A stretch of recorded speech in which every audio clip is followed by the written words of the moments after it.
नमस्कार सर. हा नमस्कार. भारतीय मातृदेवतांचा इतिहास भाग 8 मध्ये आहोत सर आपण. आज पुढची मातृदेवता चामुंडा. तर या मातृदेवताचा इतिहास जाणून घ्यायचा होता सर, काय सांगता येईल? हो हो हो हो. चामुंडा हा शब्द ऐकल्याबरोबर आपल्याला थोडंसं भीती वाटल्यासारखं होतं, कारण तिचं जे रूप आहे ते विक्राळ आहे. आणि ते विक्राळ आहे हे का, तर त्याची कारणं पुराणकारांनी वेगवेगळी सांगितलेली आहेत. प्रत्यक्षातली कारणं वेगळीच आहेत, कारण चामुंडा ही स्वतंत्र मातृदेवता आहे असं संशोधकांचं म्हणणं आहे. पण तिला पार्वतीच्या एका रूपाशी जोडलं गेलं आहे. तर पार्वतीचं रूप कोणतं, तर आपण यापूर्वी महिषासुरमर्दिनीच्या संदर्भात पाहताना शंकर शिवभगवान हे संतापले होते वगैरे वगैरे. त्यांनी मग पार्वतीला दक्ष यज्ञातून घेऊन पुढे नेलं. आणि कामाख्याच्या संदर्भात आपण हीच कथा पाहिली होती. तर एक कथा अशी आहे की दक्ष यज्ञातून अपमान झाल्यानंतर सती, म्हणजे पार्वतीचं नाव आहे सती, ती रागारागाने ती निघाली, संतापाने निघाली. ते रागाने निघाली म्हणून महिषासुराने तिला अडवलं. आता पहा, दोन कथा एकत्र केल्या पुराणकारांनी. तर मग ती त्याच्याशी युद्ध करून तिने महिषासुराला ठार केलं. आणि अशा क्रोधिष्ठ रूपात शंकराने तिला पाहिलं, त्याला शिसारी आली. म्हणजे हे महत्वाचं आहे. त्यामुळे त्यांनी तिचं नाव चामुंडा असं ठेवलं आणि मृत्यूलोकात राहा असं तिला म्हटलं. आता या दोन गोष्टी आहेत. एकतर विसंगती आहे, कारण सतीच्या कथेत असं आहे की ती दक्ष यज्ञात उडी घेतल्यानंतर मरण पावली, जळली आणि मग शिव घेऊन गेला. आणि पुढे मग जी तिच्या अवयवाची जागा ठिकाणं पडली, त्या ठिकाणी तीर्थस्थानं झाली, शक्तिपीठ झाली, अशा पुराणकार सांगतात. या ठिकाणी मात्र ती जिवंत असल्याचं दाखवलेलं आहे. पुराणकार हे विसरतात की याच्या आधी काय सांगितलं गेलं आहे. पण यात एक महत्वाची गोष्ट अशी आली आहे की शंकराला तिची शिसारी आली. शिसारीचा अर्थ होतो टिळस आली. तिचं विद्रूप रूप, किती रागीट स्त्री असली तरी तिचं शिसारी येण्यासारखं रूप नसतं ना. उलट बरेच लोक असे कॉमेंट करतात किंवा आपण डायलॉग ऐकतो की तो रागात असली की खूप सुंदर दिसते वगैरे वगैरे, असं सिनेमात वगैरे आपण पाहतो. तर या ठिकाणी उलट झालेलं आहे की तिचं क्रोधिष्ठ रूप पाहून शंकराला भीती वाटते असं म्हणू शकतो आपण.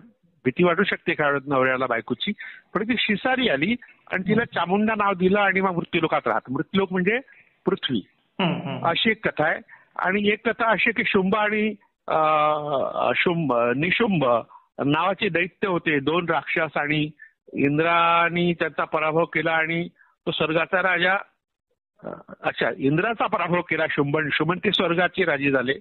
आणि मग त्यांना हरवण्याकरता मग पार्वतीचं ती मदत घेतली देवांनी आणि शुंभ आणि निशुंभाला मारलं, अशी एक कथा आहे.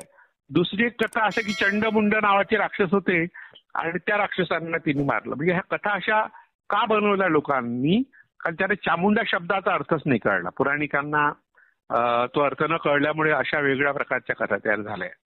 एकीकडे म्हटलंय की शुंभ आणि निशुंभ राक्षसांना मारलं म्हणून चामुंडा नाव झालं. दुसरीकडे म्हटलं की चंड आणि मुंड राक्षसांना मारलं म्हणून चामुंडा नाव झालं.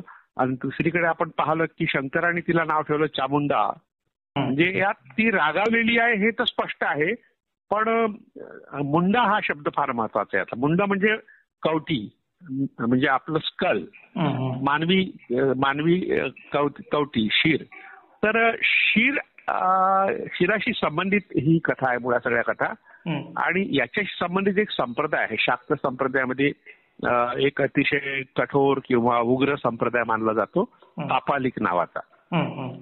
आता कापालिक म्हणजे नरकपाल जे आहे, मृत माणूस असेल, पुरुष असेल, स्त्री असेल, मृत माणसाचं जे कवटी आहे तिचा आपल्या खाण्याकरता वापर करायचा. म्हणजे जेवायचं असेल त्यातच जेवायचं, पाणी प्यायचं त्यातच प्यायचं, आणि दारू प्यायची असेल तर, का ते दारू पिणं त्यांच्या धर्मात होतं. शाक्त तंत्र संप्रदायामध्ये दारू हा अतिशय महत्वाचा भाग. मद्य, मांस, मिथुन, मत्स्य आणि मुद्रा असे 5 प्रकारचे मकार मुद्रा म्हणजे एखाद्या स्त्रीशी संभोग करणे, संबंध करणे, हिच्याही संभोग करायचा आहे, तिला मुद्रा म्हणत असत.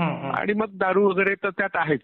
तशा तऱ्हेने पंचमकार हे तिरस्काराचे विषय नंतरच्या काळात जे झाले त्याला कारण असं होतं की हे लोक सर्वसामान्यांसारखे वागत नव्हते. कापालिक. आता मुळात कापालिक हा जो संप्रदाय भारतात आहे हा शैव संप्रदायात आहे किंवा मग शाक्त संप्रदाय. शैव म्हणजे शंकराला मानणारे आणि शाक्त म्हणजे पार्वतीला मानणारे, देवीला मानणारे. हे दोनच संप्रदायात आहे असा एक गैरसमज लोकांचा आहे. पण ज्या ज्या ठिकाणी तंत्र संप्रदायाचे लोक प्रभावित ठरले किंवा त्या त्या धर्मामध्ये गेले त्याही ठिकाणी कापालिक हा संप्रदाय आहे. आता उदाहरणार्थ बौद्ध धर्म हा हिंसा विरोधी, अहिंसा धर्माचं पालन करणारा की जैनांसारखाच तो अतिशय महत्वाचा धर्म आहे. पण त्याच्यातील कापालिक गेले आणि बौद्ध कापालिक नावाचा एक वेगळा संप्रदाय तयार झाला. आता बाबासाहेब आंबेडकरांनी जे रीडर्स इन हिंदुइझम हा ग्रंथ लिहिला त्या ग्रंथामध्ये 3 प्रकरणं मातृदेवतांच्या निर्मितीबद्दलचे आहे. ओके. म्हणजे मातृदेवतांचं महत्व का वाढलं आणि पुरुष देवतांचं महत्व का कमी झालं यावर त्यांनी 3 प्रकरणं लिहिली आहेत. आणि हे सगळं ब्राह्मणांनी का केलं त्याची कारणं सांगताना त्यांनी कालिका पुराण नावाचं एक पुराण आहे, ते जैनांमध्येही आहे आणि शाक्तांमध्ये आहे, दोन्हीकडे आहे. तर त्यात रुधिराध्याय नावाचा एक अध्याय आहे. रुधिर म्हणजे रक्त. रक्त कुणाकोणाचं खायचं, कुणाकोणाचं प्यायचं, मांस खायचं यावर एक अध्यायच आहे. आणि मग बाबासाहेब आंबेडकरांनी हा जो ग्रंथ लिहिला तो सप्टेंबर महिन्यात 1956 मध्ये लिहिला. म्हणजे ऑक्टोबर महिन्यात त्यांनी दीक्षा घेतली आणि दिली आणि त्याच्या 1 महिना आधी लिहिलेला ग्रंथ आहे. तर त्यात त्यांनी या सगळ्या संप्रदायाची निर्भत्सना करताना दोष जो दिलाय तो ब्राह्मणांना दिलाय. आणि बौद्धांना याचं आकलन न झाल्यामुळे ते अजूनही हिंदू धर्मातल्या लोकांना दोष देतात. तर या विषयाला वाचा फुटावी म्हणून मी एक शोध निबंध लिहिला होता मुंबई विद्यापीठाच्या संभाषित नावाच्या मासिकासाठी. त्याचं शीर्षक होतं डॉक्टर बाबासाहेब आंबेडकरांनी केलेली मातृदेवतांची चिकित्सा. बाबासाहेब आंबेडकरांनी मातृदेवतांची चिकित्सा केली हे फार कमी लोकांना माहित असेल नसेलच कदाचित. कारण गेल्या 35-36 वर्षामध्ये 40 वर्षामध्ये रीडर्स इन हिंदुइझम या ग्रंथावर चर्चा झाली नाही.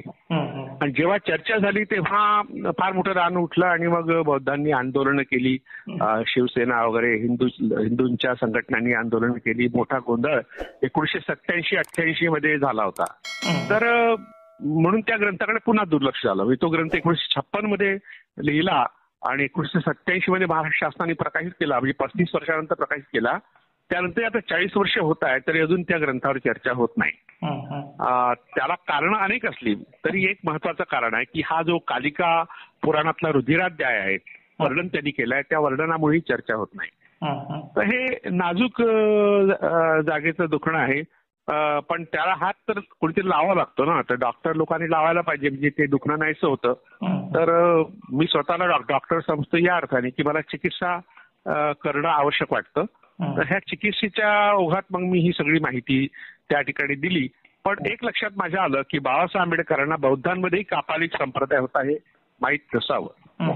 आता इतका मोठा विद्वान आणि जगभरातल्या सगळ्या विद्वानात पहिला नंबर त्याला माहित नसावं म्हटलं की बौद्धांना वाईट वाटू शकते एखाद्या वेळेस. जे श्रद्धा ठेवतात बाबासाहेबांवर ती इतर जातीतल्या लोकांनाही वाईट वाटू शकतं. पण लक्षात घ्या की प्रत्येक माणसाच्या मर्यादा असतात, वयाच्या मर्यादा असतात, साधन संपत्तीच्या मर्यादा असतात, वेळेच्या मर्यादा असतात. आणि बाबासाहेब आंबेडकरांनी सगळ्या क्षेत्रात काम केल्यामुळे सगळ्याच ठिकाणी त्यांनी काही सूक्ष्म अध्ययन केलेलं नाहीये. पुन्हा हाही सुद्धा एक लोक आक्षेपाचा मुद्दा घेते कसं काय अध्ययन केलं नाही. बाबासाहेब आंबेडकरांबद्दल आदर आहे, आपली निष्ठा आहे त्यांच्याबद्दल. पण मान्यता असतात कुठंतरी आणि सगळंच ज्ञात असतं. आता जसं जसं संशोधन होत जातं तसं तसं काही विषय पुढे येत जातात. तर बरोबर आहे तुमचं. आणि दुसरी गोष्ट अशी बाबासाहेब आंबेडकर 1956 मध्ये गेले. त्यानंतर 1959-60च्या दरम्यान लोकायत नावाचा ग्रंथ देवीप्रसाद चट्टोपाध्याय यांनी लिहिला, प्रकाशित केला. तो इंग्रजीमध्ये होता बराच काळ. आता ह्या 5-10 वर्षात त्याचं हिंदी भाषांतर उपलब्ध झालं. आणि आता हे कसं झालं बाबासाहेब आंबेडकर गेल्यानंतर सुद्धा 5-6 वर्षानंतर हा ग्रंथ प्रकाशित झाला. तर अशा परिस्थितीत सर्वांना तो माहीत असणं तर शक्य नाही. दुसरी गोष्ट बाबासाहेबांना माहीत असण्याची शक्यताच नाही कारण ते नव्हतेच. म्हणजे त्या ग्रंथामध्ये त्यांनी या तंत्र संप्रदायाची विस्तृत माहिती दिलेली आहे. आणि त्याचं मराठी भाषांतर पूर्णतः झालं नसलं तरी त्या ग्रंथाचा आशय सांगण्याचं काम डॉक्टर स.रा. गाडगीळ हे नांदेडच्या पीपल्स कॉलेजला मराठीचे प्राध्यापक होते. यांनी जो ग्रंथ लिहिला तो 1983-84 दरम्यान प्रकाशित झाला. त्यामध्ये सुद्धा या सगळ्या संप्रदायाची माहिती थोडक्यात कवीनं आहे. आणि लोकवाङ्मय गृहनी प्रकाशित केला. आणि मी जेव्हा हे सगळं संशोधन करत होतो तेव्हा मला बौद्ध कापालिक हा ग्रंथ मिळाला. तर मला धक्काच बसला की बा अशा तऱ्हेने बौद्धांमध्येही कापालिक नावाचा संप्रदाय आहे आणि ज्यामध्ये बिभत्स वाटणाऱ्या म्हणजे ज्यांनी किळस यावी अशा प्रकारचे कर्मकांड होते. तर ही गोष्ट धक्कादायक आहे. म्हणजे आता मला इतक्या उशिरा मिळाली म्हणजे वयाच्या 17व्या वर्षी 69व्या वर्षी की 68व्या वर्षी. तर बाकीच्यांना ते कसं काय मिळेल कारण शोधच घेतला नाही कोणी. तर हा शोध घेतला तर अनेक ग्रंथ उपलब्ध आहेत हे लक्षात येतं आपल्या. आणि हे संप्रदाय सगळीकडे सारखे सारखे जैनांमध्ये होते, बौद्धांमध्ये होते, शैवामध्ये, शाक्तांमध्ये आणि वैष्णवांमध्ये सुद्धा. कारण हे तंत्र संप्रदाय सगळीकडेच आहे आणि त्या लोकांनी मोठ्या प्रमाणात मंदिरांची निर्मिती केली, देवालयाची निर्मिती केली. या तंत्र संप्रदायाच्या लोकांनी ग्रंथ निर्माण केले. जसं आता काश्यप शिल्प नावाचा ग्रंथ ओरिसा शैलीच्या मंदिरांवर आहे. शिल्प प्रकाश नावाचा ग्रंथ हा उत्तरेकडल्या नागर शैलीतल्या मंदिरांवर आहे. आणि प्रासाद मंडन नावाचा ग्रंथ हा दक्षिण भारतात जे काही मंदिर आहेत त्याच्यामधला आहे. म्हणजे अशा तऱ्हेने ह्या लोकांनी ग्रंथही निर्माण केले. ते शिल्पकार सुद्धा होते आणि कलावंत होते. तर त्या लोकांनी काय केलं की आपली जी मातृदेवता आहे तिचं शिल्प सगळ्याच मंदिरावर त्यांनी चित्रित केलं. तसं आपण कल्याण जवळ म्हणजे मुंबई जवळ ठाणे जिल्हा आहे. ठाणे जिल्ह्यात कल्याण नावाचं गाव आहे आणि महत्वाचं गाव आहे आता राजकीय दृष्ट्या सगळ्या दृष्ट्या. तर ह्या जंक्शन आहे ते आणि तिथे जवळच अंबरनाथ नावाचं देवालय आहे. आपण जर त्या अंबरनाथ देवालयावर गेलो तर लक्षात येतं की प्रथम दर्शनी चामुंडा देवीची मोठी मूर्ती त्या ठिकाणी आहे. आता मी महाराष्ट्रातली बहुतेक शिवालय पाहिली आहे. जसं आता चाळीसगाव हे जे एक जळगाव जिल्ह्यातलं गाव आहे तिथून जवळच पाटणा देवी नावाचं एक तीर्थक्षेत्र आहे. त्या पाटणा देवीच्या मंदिराच्या जायच्या आधी आपण गेलो तर एक शिवालय आहे. त्याला चुकून हेमाडपंथी मंदिर म्हणतात. हेमाडपंथाचा त्या मंदिर शैलीशी काही संबंध नाही. ते आपल्या महाराष्ट्रात जे भूमिज शैली नावाची एक शैली आहे आणि ही शैली निर्माण झाली उज्जैनचे जे परमार राजे होते त्यांच्या कलावंतांनी कारागिरांनी निर्माण केलेली शैली आहे. तर त्या शैलीतलं ते मंदिर आहे. पण तिथे सुद्धा मी चामुंडा देवीची मूर्ती पाहिली. तुम्ही त्र्यंबकेश्वरला गेला तिथे तुम्हाला ती पाहायला मिळेल. बऱ्याच ठिकाणी चामुंडा देवीची मूर्ती असणं हे कशाचं लक्षण आहे. म्हणजे पार्वतीचं रूप आहे हे सांगणं ठीक आहे. कारण सगळ्याच मातृदेवता ह्या पार्वतीशी जोडल्या गेल्या आहेत. तर तसं तिलाही जोडलं गेलं, कथा तयार केल्या. पण तिचं रूप वेगळं आहे. म्हणजे ती अकरा विकळा आहे. म्हणजे अगदी तिचं नरकपाल म्हणण्यापेक्षा तिचं जे डोकं आहे त्याच्यावर मांस फक्त थोडंसं चिपकल्यासारखं आणि पूर्णतः सापळा, हाडाचा सापळा अशा अवस्थेत ती आहे. आणि तिच्या पासळ्या दिसतात आणि पोटात विंचू दिसतो. विंचू हा विंचू दिसतो. तर आता हा विंचू आला कुठून. तर माझे एक विद्यार्थी मित्र आहे गोपाल जोगे, डॉक्टर, आता ते PhD करतायत. तर डेक्कन कॉलेजला आहेत ते आणि मूर्तीशास्त्र शिकवतात ते. तर त्यांना मी विचारलं तेव्हा त्यांनी हा विंचवाचं जे प्रतीक आहे ते परदेशातून इथे घेतलेलं आहे असं सांगितलं. म्हणजे आता हा आणखी आणि त्यांचं म्हणणं आहे की चामुंडा ही स्वतंत्रच देवता आहे. आपण जर डेक्कन कॉलेजला गेलात त्यांच्या केबिनमध्ये तर त्यांच्या खुर्चीच्या मागे चामुंडा देवीचं चित्रकारांनी काढलेलं लावलेलं आहे. म्हणजे ते त्यावर सखोल अभ्यास करतात. म्हणजे ज्यांना अभ्यास करायचा त्यांना त्यांनी भेटावं एवढंच मी सांगेल या ठिकाणी. आता मुख्य मुद्दा असा आहे की अशा स्वरूपात ही मातृदेवता म्हणजे हाडाच्या सापळ्याच्या रूपात का आहे हा एक मुद्दा आहे. या मुद्द्याकडे वळू आपण आणि आपला विषय संपू. दुसरं म्हणजे चामुंडा देवी सारखंच वेताळाची जी रूपं आहेत, वेताळाच्या मूर्ती ज्या ज्या ठिकाणी आहेत म्हणजे विशेषतः कोकण आणि गोव्यात मोठ्या प्रमाणात वेताळाच्या मूर्ती आहेत. अगदी उघड्यावर आहेत, जंगलात आहेत. तर त्या सुद्धा हाडाच्या सापळ्याच्या रूपात आहेत. आणि एक शिवाचं रूप वामदेव नावाचं एक रूप आहे. वामदेव शिवाचं रूप आहे ते सुद्धा हाडाच्या सापळ्याच्या रूपात आहे. आणि एक आहे दुसरं भैरव. तर भैरव हे शिवाचे सेवक किंवा देवीचे सेवक तर भैरव हे विष्णूचे सेवक. जसं आपण पंढरपूरला विठोबाच्या मंदिरात गेलो तर त्या मंदिरात आपण जे आत शिरतो त्या उजव्या बाजूला वैष्णव भैरव आहे. हा, आणि देवीच्या पुढे बाळ भैरव, काळ भैरव नावाचे भैरव असतात. आता हे भैरव जे आहे, जसं आता आपण उज्जैनला गेलो त्या ठिकाणी दारू पिणारा भैरव आहे. तर हे भैरव हे स्वतंत्र देव आहे, यांची स्वतंत्र उपासना, स्वतंत्र संप्रदाय आहेत. पण ज्या ठिकाणी त्यांचे स्वतंत्र संप्रदाय नाही तर त्यांनी दुय्यम दैवत म्हणून देवीच्या मंदिरासमोर ठेवतात. जसं आता आपण पंढरपूरच्या विठोबाच्या समोर, विठोबा तर हा वारकऱ्यांचा देव आहे आणि तो काही असा हिंसक वगैरे नाहीये. त्याला विष्णूचा अवतार मानलं गेलं असल्यामुळे वैष्णव भैरव त्या ठिकाणी समोर त्यांनी ठेवलेले. तर हे सगळे भैरव म्हणा, वेताळ म्हणा किंवा वामदेव म्हणा किंवा चामुंडा, ही दैवत आहे ही हाडा सापळ्यात यासाठी दाखवतात की आपल्या भारतामध्ये कापालिक किंवा जसं कपालेश्वर मंदिर आहे, नाशिकला आपण राम मंदिरात गेलो तर त्याच्या अगदी किंवा पंचवटीचं जे ठिकाण आहे ज्या ठिकाणी विसर्जन करतात लोक अस्थि विसर्जन, त्याच्या अगदी पुढे गेलो तर कपालेश्वर मंदिर आहे. आता हे कपालेश्वर मंदिर हे कापालिकांचंच देवस्थान आहे, म्हणजे त्यांच्या संप्रदायाचं देवस्थान आहे. तर त्या ठिकाणी कपाल ह्या रूपात काही शिवालय नाही आहे, शिवलिंगच आहे. पण त्या नावावर असं दिसतं की कापालिक संप्रदायाचे लोक त्या ठिकाणी एकत्र येत असतात. ते बऱ्याच काशी हे त्यांचं महत्वाचं तीर्थस्थान आहे कापालिकांचं. तसं श्रीशैल नावाचं दक्षिण भारतात एक महत्वाचं ठिकाण आहे, ते सुद्धा कापालिकांचं महत्वाचं केंद्र होतं. दक्षिण भारतात मोठ्या प्रमाणात कापालिकांचं महत्व आहे आणि तिथली जेवढी मंदिर आहेत त्या सगळ्या मंदिरात तुम्हाला चामुंडा देवी मंदिर दिसतं आणि विशेषतः मूर्त्या दिसतात. म्हैसूरला तर चामुंडा देवीचं स्वतंत्र मंदिर आहे.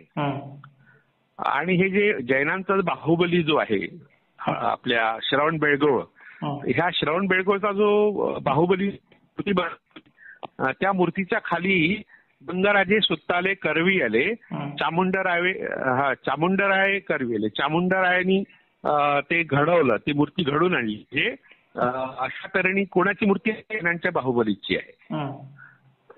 चामुंडराय नावाचा जो प्रधान होता राजाचा, तर तो आधी कापालिक होता, म्हणजे ह्या चामुंडा देवीचा भक्त होता.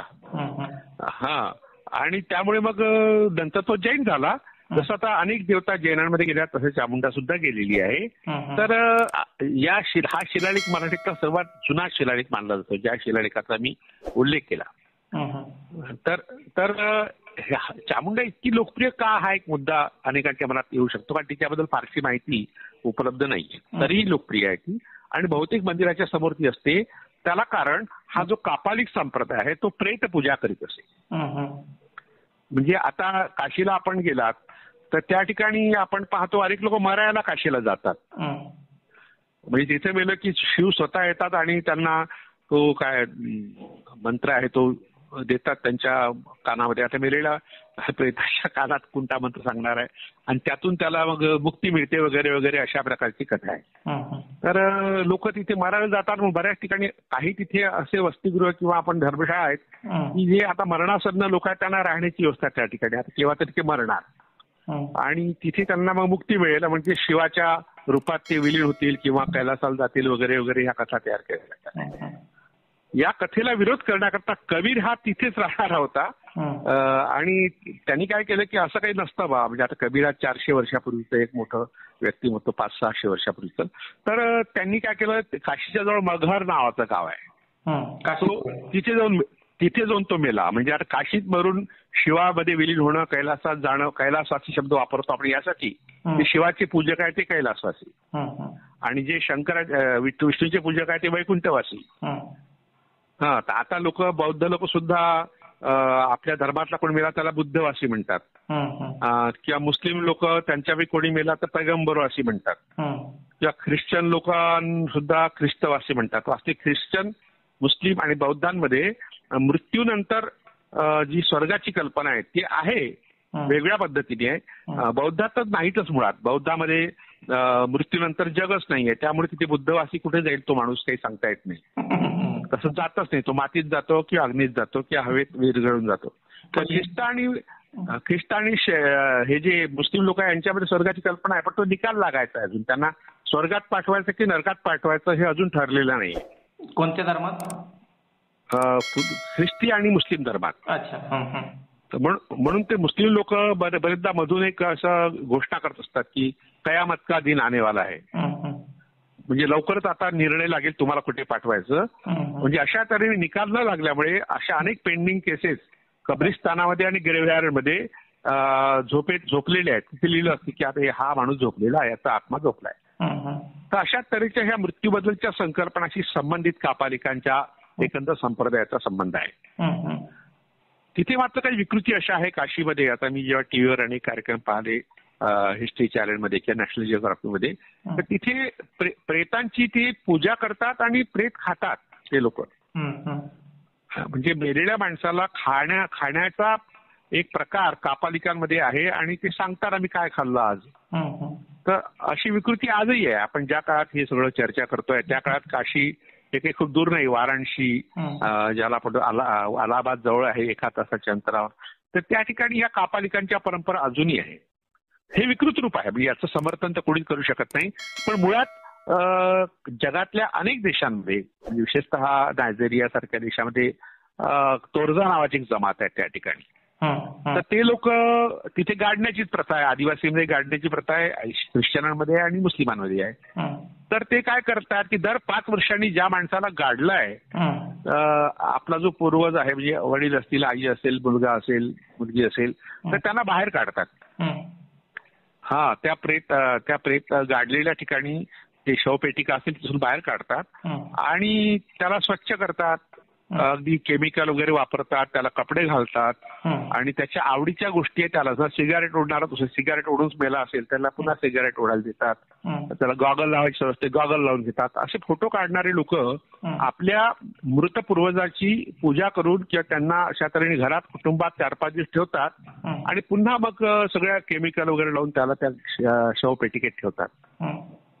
तर ही जी प्रथा अजूनही आहे, जिवंत लाईव्ह आहे. तर अशा तऱ्हेने तर तुम्ही जर नेटवर गेलात तोरजा जमातीबद्दल माहिती विचारते की एक लहानसं बाळ मरण पावलंय, त्याला सुद्धा त्यांनी आणलेलं आहे. तर ह्या प्रथा आदिवासीमध्ये अजूनही आहे. त्याला प्रेत पूजा म्हणतात. आणि इंग्लिशमध्ये त्याला घोस्ट वर्शिप म्हणतात. आता तामिळनाडूमध्ये एक महाकालीचं मंदिर आहे, त्याच्या बाहेर 2 भूताच्या मूर्ती आहे. मग त्याला भूत सुद्धा म्हणतात. तर त्या मूर्ती सुद्धा स्केलेटनच आहे, हाडाचा सापळाच आहे. आता एक मध्ये कांतारा नावाचा सिनेमा फार गाजला मधल्या काळात. त्याच्यामध्ये कोला शब्द वारंवार वापरला, पण तो शब्द आहे भूतकोला, म्हणजे भूताचा खेळ असा त्याचा अर्थ होतो. आणि सरळ सरळ तो भूतकोलाच आहे. तशा प्रकारची प्रथा तुळू नावाची एक जमात आहे. तुळू नावाचे लोक जे आहेत, जमातीचे लोक कर्नाटकाच्या काही भागात आहे आणि तामिळनाडूत आहे, केरळमध्ये आहे. त्या लोकांमध्ये भूतकोला नावाचा एक प्रकार आहे, तो पूर्वजांच्या पूजेतून आलेला आहे. आणि गोव्याच्या ज्या परंपरेबद्दल सुरुवातीला बोललो, गोव्यात एक देचोली तालुका आहे, उत्तर बहुतेक दक्षिण गोवामध्ये, दक्षिण गोवा. तर त्याच्या किंवा आणखी 2-3 ठिकाणी, पेंगिण नावाचं गाव आहे उत्तर गोव्यामध्ये. त्याही ठिकाणी होळीच्या दुसऱ्या दिवशी जो धुळवड आपल्याकडे होते त्या दिवशी एक उत्सव होतो, भूताचा उत्सव त्याला म्हणतात. ते गड्याचा उत्सव, त्याला गडे शब्द वापरले, गडे. म्हणजे त्या ठिकाणी आपल्या पूर्वजांच्या आत्मे त्या शरीरात येतात जिवंत माणसाच्या, आणि मग त्याला घेऊन जातात, झाडावर बसतात किंवा स्मशानात नेऊन ठेवतात. अशा प्रकारची कल्पना अजूनही आहे. त्या गड्याच्या उत्सवाला भूताची यात्रा म्हणतात. साल नावाचं गाव आहे देचोली तालुक्यात, तर त्या ठिकाणी मोठ्या प्रमाणात ही यात्रा घडते. आणि 5-6 ठिकाणी, एकाच ठिकाणी असं नाही. आपण नेटवर्क जर विचारलं गड्याची यात्रा, तर तिथे खूप मोठ्या प्रमाणात माहिती उपलब्ध आहे. आता हे सगळं सांगण्याचा उद्देश एवढाच आहे की जगभर अशा तऱ्हेने प्रेतांच्या पूजेच्या परंपरा आहे, उपासनेच्या परंपरा आहे. या परंपरा आणि कापालिकांच्या परंपरा यात बरंच साम्य आहे. आणि त्या प्रेत पूजेच्या परंपरेतूनच चामुंडा ही मातृदेवता निर्माण झाली, असं माझं मत आता ह्या अभ्यासातून झालेलं आहे. सर, पुन्हा एकदा थोडंसं वेताळाशी काय संबंध? वेताळ यांना भूताचा राजा पण म्हटलं जातं, भूतांचा देव, भूतांचा लीडर. बरोबर आहे.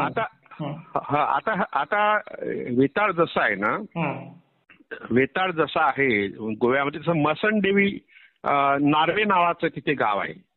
नार्वे हे गाव प्रसिद्ध, त्या गावाजवळच सप्तकोटीश्वर मंदिर आहे. तर मी ते पाहायला गेलो होतो. तर त्या ठिकाणी मसन देवीची यात्रा भरते. म्हणजे स्मशानात ज्या काही स्त्रियांची प्रेतं गाडली असतील त्या प्रेतांचं रक्षण करणारी देवी मसन देवी, आणि ती वाघावर स्वार होऊन जाते अशा तऱ्हेच्या कथा आहे की ती वाघावरच्या सिंहावर असते आणि त्या ठिकाणी तिचं सगळ्यांचं रक्षण करते. त्याचप्रमाणे स्मशानात जी प्रेतं गाडली आहेत त्यांचं रक्षण करण्याचं काम वेताळ करतो अशी कल्पना आहे. आणि वेताळ शब्द हा नागाशी संबंधित आहे. म्हणजे वेतासारखा लांब सडक असा जो नाग असेल, साप असेल, त्याला वेताळ म्हणतात. मुळात नागपूजेतून वेताळ पूजा आली. बहुतेक वेताळांच्या डोक्यावर नागफणा दाखवतात.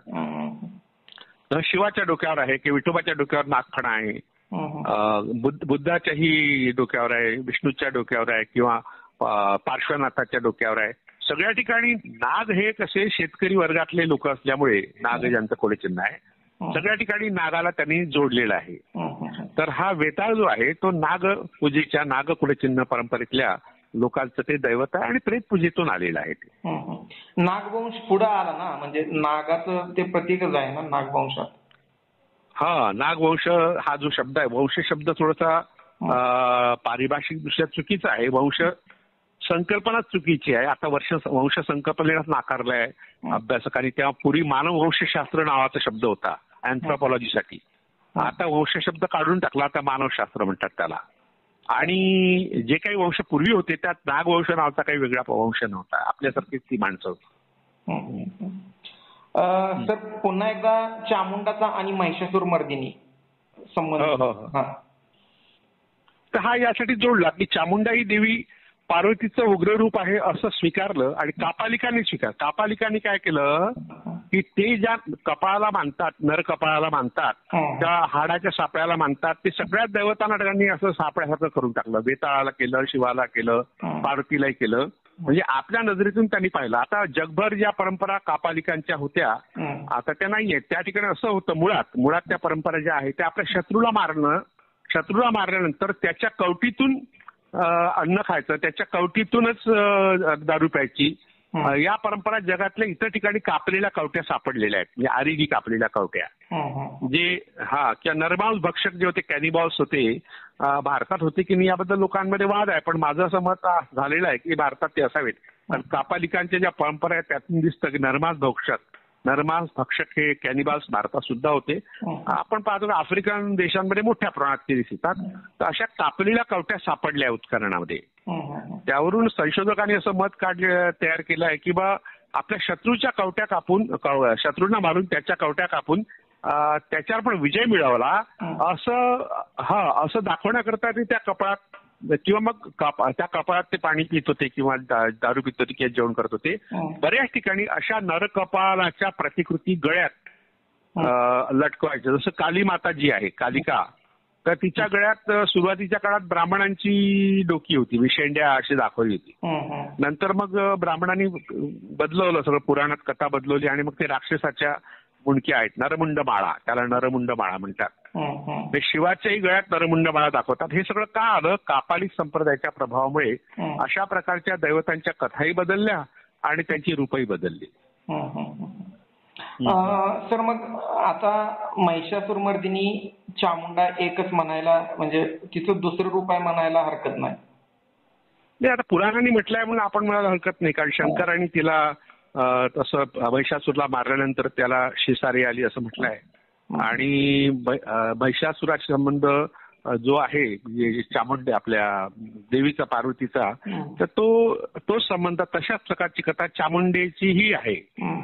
आता गंमत आहे की म्हैसूरमध्ये चामुंडेचं मंदिर आहे, चामुंडेश्वरीचं, आणि त्या मंदिराच्या आधी मोठी मूर्ती आहे कोणाची, तर महिषासुराची, आणि त्याच्या हाती नाग आहे.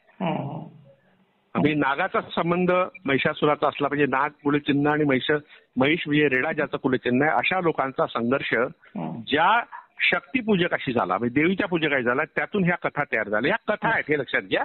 याला आपण इतिहास मानता कामा नये.